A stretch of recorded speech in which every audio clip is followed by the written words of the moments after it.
The views and opinions expressed on this program are those of the participants and do not reflect the views of BronxNet or the program underwriters.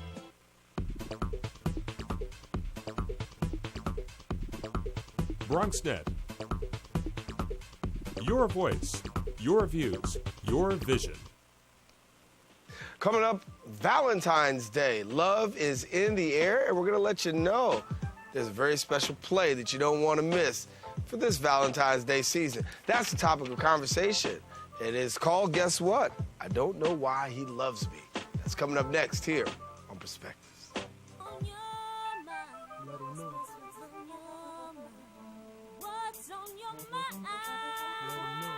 Anything relevant to life, you bring it to the table. Whether you make a move solo or a movement with a stable. No fables, you speak on your decisions. Cause in the long run, it's your voice, your views, your vision. Keeping it real with many messages for you to know. This ain't radio, but DJ runs the show. Entertainment, he rocks it. Politics, he locks it. The host with the most would handle any topic. Don't forget to share your perspective, which shines a light. Cause it might make a difference in someone else's life. What's your perspective? Express what's in your heart and your mind. Share your perspective.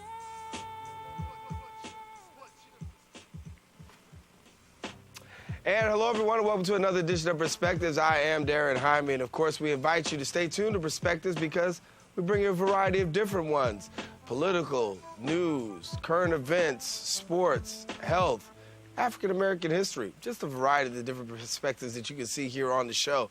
But coming up on this edition of Perspectives, we go front and center with the issue of Valentine's Day and love. We know that love is always a part of Valentine's Day, or it should be a part of Valentine's Day. And coming up on today's show, we're going to tackle the issue of love, race, drugs, and also faith through the lens of a play that's coming up in a theater. And it is part of I Don't Know Why He Loves Me. That's the name of the play. It's taking place. It's a multicultural story in what is called the post-civil rights generation. And joining us here in studio is Dr. Bernard Corbett, who's the director of I Don't Know Why He Loves Me. We're also joined by Jaquan Jackson, who is the lead actor in the play. The play is coming up Valentine's Day, the 14th and the 15th. And we want you to come front and center and find out more about it. And gentlemen, thank you so much for joining us here. Thank you for having us. I'm excited. We've had some good conversation prior to, but this really tackles a multiplicity of issues. So, Dr. Corbett, for somebody who's not so familiar with the play, why don't you give us a little bit of a background as to what happens here? This play is based on 4 families who experience tragedy and loss. And through love, they find a way to triumph. You know, we recognize that love hides a multitude of sins, but love also conquers all. So this play is based around these families and how they deal with tragedy, but how they come through with love. And so, Jaquan, when you talk about love, we talk about it from a realistic perspective because in this you're talking about an interracial relationship. And today we see a lot of interracial relationships. And without giving the whole play away, why don't you give a little bit about your role and how this plays out? Definitely. Well, I played the role of James Harden. James Not Harden. the basketball player. No. Okay, all right. I had to get that in there. I mean, if he's getting money, then of course I can be the basketball player. No, I played the role of James Harden. He's a very smart young man. His parents died at a very young age due to drugs, so then he had to live with his aunt. His aunt lives in a kind of urban neighborhood. She doesn't come for that much money, so due to the circumstances, he had to sell drugs, and he ends up doing some bad things along his way. Then he meets a girl named Kayla who guides him in the right path. So when you talk about this play, obviously I don't know why he loves me. It deals a lot with the fact of, you have this interracial relationship, you got a lot of different twists in there, and really the challenges and the struggles that go through relationships. Why this particular theme, if you will, during this time of year? Well, the one thing we've learned is love, can meet us wherever we are. What better season than to talk about love and talk about who is this that loves me? We're talking about Christ.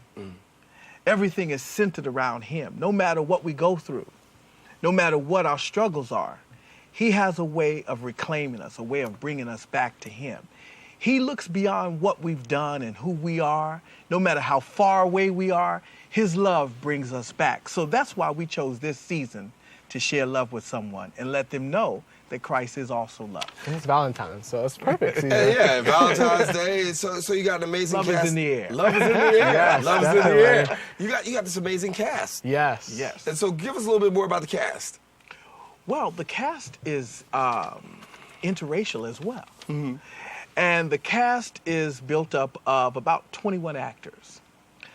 We have James Harden, Jaquan, who plays James Harden, and a young lady by the name of Zara Thomas, who plays Kayla. They are star-crossed lovers, about 17, 18 years old. She's a young lady who comes from a interracial marriage. Her mother is a professor at Medgar Evers, and her father owns a construction company here in New York. She's a prima ballerina preparing to go to Juilliard. And her father is not in any way, shape, form, or fashion having it that she's going to get involved with this young man who's a drug dealer. Right. And he lets her know that by any means necessary, not going to happen. Definitely. And you can tell there's some excitement there. Now listen, the play is coming to the Riverside Theater, and it's taking place Valentine's Day. Yes. That's this Friday, and also on Saturday. So if you want to get a chance to find out exactly what the play is, see it in action, you can come on out Friday and Saturday. It's going to be at the Riverside Theater, 91 Claremont Avenue, and that's right there in the heart of Harlem. 10027 is that zip code. I know that zip code very well. Yes. I grew up right around there, so I know exactly that. So go on out and come on out and support it, really. For you, obviously, you've got a great history in terms of plays and theater. You've spent some time on Broadway, spent some time off Broadway, being a musical director. Correct. Now you have the opportunity to kind of like do it all yourself. How does it feel? It feels wonderful to see your work. This is the first part of a two-part series. There is a part 2 to I Don't Know Why He Loves Me. That's going to be actually coming possibly late fall. But this is my second work. I did a show called Jesus Lay Your Head in the Window, which is based on the life and legacy of Jesus Christ, a period piece. I've done some other things, Crowns, The Oldest Profession, off Broadway and on Broadway with writers like Paula Vogel, Regina Taylor, and have had a wonderful experience. Mama I Want to Sing, by Higgins. Right. So being able to have my work seen is a dream come true. Giving an opportunity for a new young voice in black theater to come alive and be able to share with with America and share with this nation what we're doing. It doesn't give you a good feeling, given the fact that, you're a young rising star in the acting world and you're out there in theater and you have an opportunity to be in a large forum. No, definitely. I actually started last year working on this show with Bernard. We did a little workshop of it, and it's just amazing to see how far we have come from last year until now. Bernard, with all this hard work, with our production staff, and definitely, last year I was working in Tennessee. I was doing a show for Dolly Parton. When I got the call from Bernard to fly out to New York to do the show, and So you was working with Dolly Parton? yeah, I was doing one of her shows in Tennessee. So you decided to leave Dolly Parton to come onto the hood? Yes. All right, yeah. No, I was in Tennessee. I was a dancer in one of her shows, and Bernard contacted me, told me about this new project, and the way he was explaining to me, it was like something I really wanted to do, just to be involved with like African American theater, and just to be a part of something that's brand new and that the world haven't seen yet. So I flew from Tennessee to New York for the rehearsals, and then I ended up leaving Dolly Parton's show. Okay, all right. To come do this show, and it was the best decision ever. Actually, that's and a we leap- come a long way, and he offered me the lead role, so that has its benefits too. Right. So it's definitely an honor. And a leap of faith, too. Yes, it is a leap of faith. Absolutely. And I didn't audition. They heard about me, saw me in different productions that I've been in, and asked me to come do the lead role for this show. So I was through the callback period, through all the auditions, and new people coming in, and the cast that we have is just such an amazing cast. I couldn't ask for a better cast. Right. So yeah. Oh, many times when we talk about theater, it's a forgotten treasure, particularly in the world of education, because when you look at schools, the first thing that gets cut, music, arts, things like that. But yet and still for you, it's become a lifestyle, a career, and something that For a long time. for a long time. How important is it for you to kind of maintain that legacy in your work and then be able to translate it into the lives of other people, particularly like young people such as Jaquan? Well, the interesting thing is I'm also a middle school teacher. Okay. And I have 6th, 7th, and 8th graders. And being able to impart to them the things that you've learned. A teacher of mine once told me, he said, if you don't succeed in recreating yourself in someone else, you failed.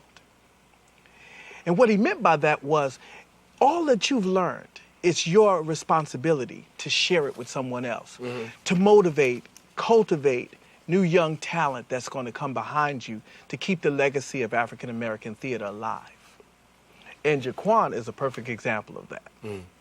When you see other young people take part in this, and you see, a cross culture of people, because, sometimes plays are particularly geared, and you see, it's going to be strictly, one race, one type, one this, but this seems to have the inclusion and diversity in it. No, definitely. I started acting when I was 9 years old professionally, and through the years of me going to different shows, I've never worked with such a large cast of African Americans. Like, it's always like you have the one African American performer here, and just to be a part of this production where you have like primarily African Americans, it's a different setting, and it feels. I mean, I like doing other shows with all different races, but being a part of this show with all African Americans, it just feels more comfortable. And it's a good view just on theater, like, because you have the interracial theaters and you have theaters like Bernard's, and I get the view from each side. So that's what I took from his. It's a wonderful experience having the cast of African American actors who are strong actors, who are passionate about theater, who are passionate about telling our story, who can tell our story better than we can. But we're grateful to have a mixture of different ethnic backgrounds and cultures that are a part of our production, because it lets us know it is a mirror image of New York, which is a multicultural society in which we live, and that we all can work together and do great things and succeed as well. I want to take a quick break and continue talking with these two beautiful gentlemen. We'll see them when we return right here on Perspectives. NFC, AFC, offensive linemen, defensive tackles, quarterbacks, and cornerbacks are all working with United Way for a million little reasons. The kids of our communities, to ensure their academic success all the way to graduation day. You see, it takes about 12 years to create a graduate, but it takes the same time to create a dropout. And the difference between a kid becoming one or the other could be a professional athlete, or it could be you. Studies showed the earlier we get to kids, the better their chances. So become a United Way volunteer reader, tutor, or mentor, and make a difference in the life of a child, for the life of that child. Give. Advocate. Volunteer. Live united. Join your favorite NFL players. Take the pledge. Go to unitedway.org. A single ember from a wildfire can travel over a mile.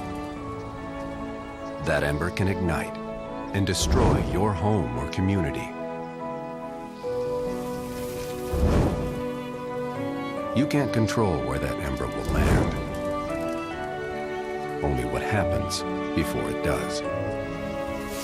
Visit fireadapted.org to learn how you can help protect your community from wildfires.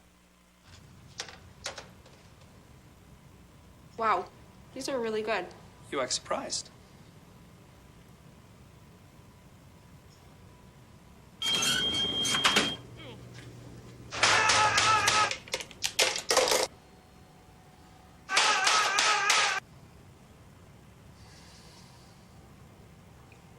Practice makes perfect. You don't have to be perfect to be a perfect parent. There are thousands of teens in foster care who don't need perfection. They need you. You wouldn't let money just blow out of your house. So when your AC or heater is on, make sure the doors, windows, and fireplace flue are shut tight. If you're headed out, turn down the AC or lower the heat by 10 degrees. And always keep your water heater set at 120. A little bit of common sense goes a long way. Get more great tips at energysaver.gov.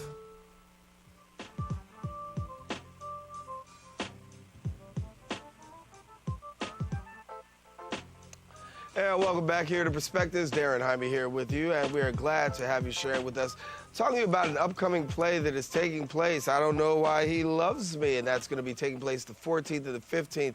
That is Friday and Saturday, if you don't know, and that's going to be taking place at the Riverside Theater on Claremont Avenue, right there in Harlem, New York, 10027. And so we invite you to come on out and be here.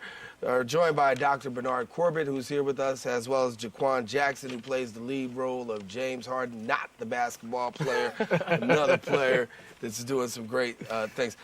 When you talked earlier, we talked about the fact that you had mentioned how faith was involved in this and, bring out the love of Christ. I don't know why he loves me so much. I want to ask you the question because you hear about people like Bishop T.D. Jakes and the fact that he's out there doing, his workout. And you got Tyler Perry out there. Has it been easier with having the Bishop Jakes and the Tyler Perrys out there to actually bring faith out into theater? Because for a long time, that really wasn't what we were able to see. And now to see the faith story embodied in theater and in the arts, with these two guys out there doing mega work, how easier has that become? Well, there are still challenges. They have definitely paved the way, but there are still challenges. People don't often want to talk about faith-based productions because of separation of church and state and, but with T.D. Jakes and your Tyler Perrys, David Talberts, they all have made it easier for us to at least be able to get our voice heard on faith and how faith brings us to a place that gives us strength to go on and meet the challenges that we face in our life. Is it easier, harder? You're running both sides of the spectrum here. I mean, you hang with Dolly Parton in Nashville, Tennessee. Now you're coming around doing a faith-based. Is it a lot easier or harder when you're dealing with the faith-based component? With that, I'm not really sure. With going from, it's definitely different. The way we operate with been a part of shows for Dolly Parton and then coming to a show like that. It has its challenges. It just requires a different adjustment. Different adjustment. We're reaching out to different people. It just requires something that's a little bit different from, doing a Dolly Parton show, but it's still the same audience that we have. And, it's still theater. Right. And it gives you an opportunity to show your versatility. Yes, definitely. Absolutely. Definitely. Especially because in regular theater, it's not a lot of lead roles, big lead roles to African-American young males as myself, especially around my age group, can really play. So when you get a chance to have a part written in for you, that's a lead role to show off, then that's really special too. And so when we look at some of your work, you tailor a lot to social issues. Yes. And you deal with social issues. Why? Well, we need to address the social issues that are affecting our community. Drug addiction. We find here a father who's an attorney struggling to make partners. And he finds himself taking drugs to cope with the pressure. Drug addiction is not just relegated to low-income communities. It doesn't matter what race or creed that you are. It doesn't matter You just saw that. Absolutely. It doesn't matter your economic status. You can fall prey to drug addiction. So we want to talk about that and let people know that there is another way. There is a way out of that. There is a way to make better choices to handle the things that you're facing in life. We also look at HIV and AIDS, trying to encourage our young men and young women to be wise and responsible in the choices that they make, because choices that we make have lasting consequences. We also talk about teen pregnancy, you know, encouraging young women to understand your body is yet the temple of the Lord's. And this body you just don't give to any man. You know, and that sex and these things are right inside of marriage. You know, and that when you have a child is a responsibility. It too is a choice. So we try to deal with these social issues so that we can better inform our community on how to handle these choices and how to make good choices so that we don't have to live with negative consequences. Yes, and definitely speaking with that, I think our show just sends a message. Like, you see these four families going through different situations, whether they have to do with HIV or drugs, and seeing them come from a state where it was just bad and grow, and have people in their lives like God and just the people around them encourage them and show them that it can get better, no matter what situation you're going through. I don't know why he loves me so much, and that's going to be the, did I say that right? I don't know why he loves me so much. I don't know why he loves me. Yeah, I put so much in it. I don't know why he loves me. But listen, we want you to make sure you check it out, because guess what? This Friday, this Saturday, it's going to be taking place at the Riverside Theater. We want you to go out and be a part of this wonderful, wonderful production. How long has it been going to even get to production? It's been going about 8 to 9 months. Wow. Yes. And we're happy to see that it's actually hitting the major stage. We're excited about that. Can we tell them where to get tickets from? Yes, you absolutely can. You can go to our website, www.newdestinysound.com, or you can call us at 718-488-8858. And then you can get some tickets there. But tickets Please. are still on sale. We want you to go on out and support that too, and get on out there and show. Absolutely. That's about almost a whole year's worth of work going into Definitely. production. So it's only 2 Absolutely. days? Only 2 days. Wow. Preparing Wow. for something bigger after that, so. Yeah, we're preparing our tour. They're not, what they're saying, that's what I'm saying. They ain't dropping everything here on the show right here. I thought we were going to get the Perspectives exclusive. But that's the thing. Get a little bit of the perspective. Get a little bit. Just a little bit. Just a little bit. Well, certainly, we definitely want to thank you for coming and sharing with us, and we wish you the best as you guys go forward with this, because we know you so that, you know, much. putting on a Thank you. production like this is absolutely hard work. But I want, before we get out of here, to let you have the opportunity to talk to some young, up on the rise, musical directors. I want you to give a word to them to get them know exactly, to keep that struggle going, and for you to be able to speak to young aspiring actors. So, Definitely. you know, I'll start with the young buck first. I know, he is showing eye contact. He's gonna start with me.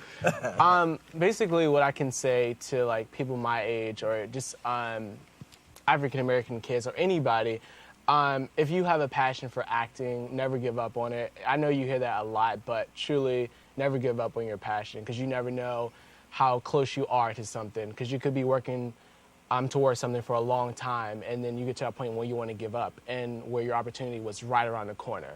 So always keep pushing. I mean, it's going to be struggles in life, no matter what you do, but it's all about overcoming those struggles and just learning from them and to continue to grow. As a up-and-coming writer, director, even though I've had some experience in it, I constantly remember where I've come from to recognize where I'm going. The thing that I like to encourage any young man or young lady that's going to be a musical director, one, hone your craft.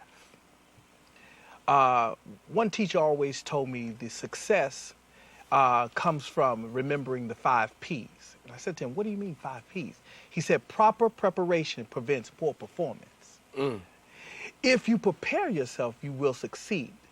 Go out there and get the tools necessary to be successful. New writing, new writers and new directors that are coming up, intern at a few of the regional theater houses. You know, get hands-on training from other directors that might be able to sew into you, you know, that might be able to help you to blossom and grow. So one of my major things is always go and prepare yourself. Because when you prepare yourself, you prepare to succeed.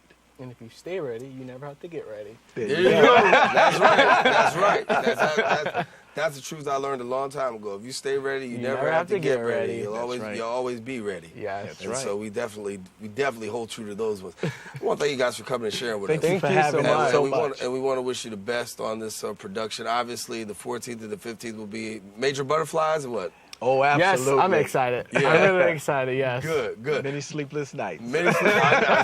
And before we go, I want to do this one more time. If you haven't had the chance to find out where and when it's going to be, they're going to tell you one more time because I want them to be able to get you to get tickets. You tell them where to get tickets and when and what time again.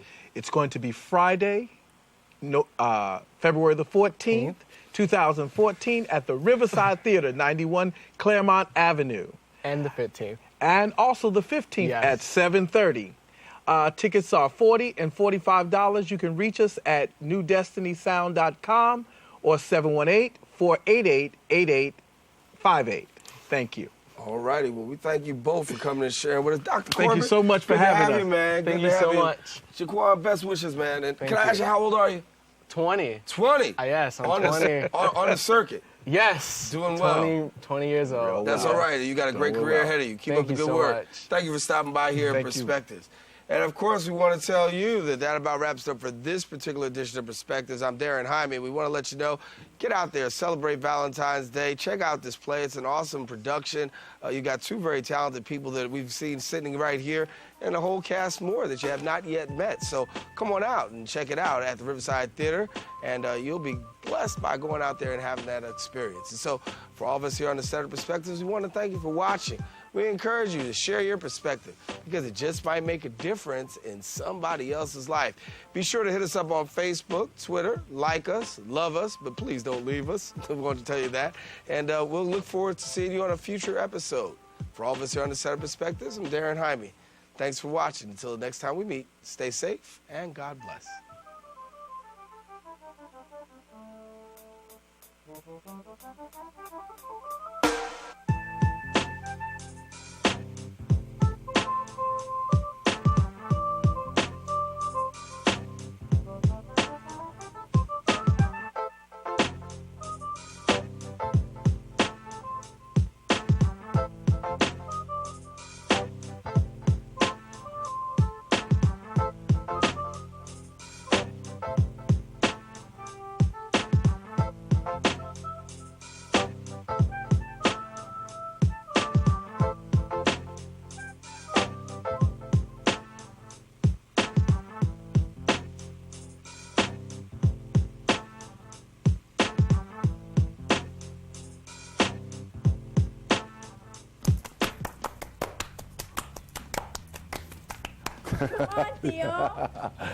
Hi, I'm Ruben Diaz Jr. I'm not just the Bronx Borough President, but I'm a father and an uncle.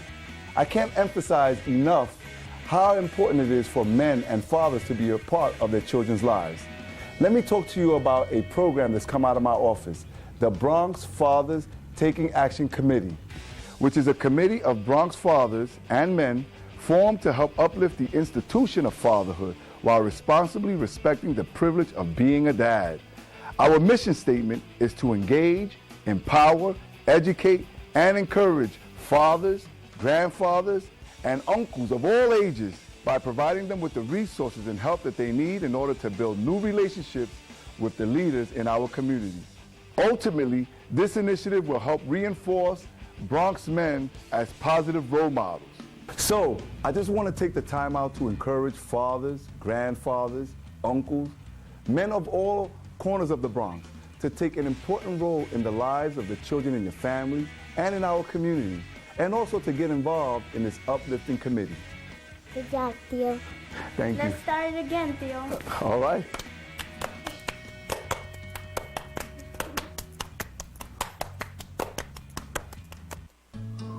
You wouldn't let money just blow out of your house. So when your AC or heater is on, make sure the doors, windows, and fireplace flue are shut tight. If you're headed out, turn down the AC or lower the heat by 10 degrees. And always keep your water heater set at 120. A little bit of common sense goes a long way. Get more great tips at energysaver.gov.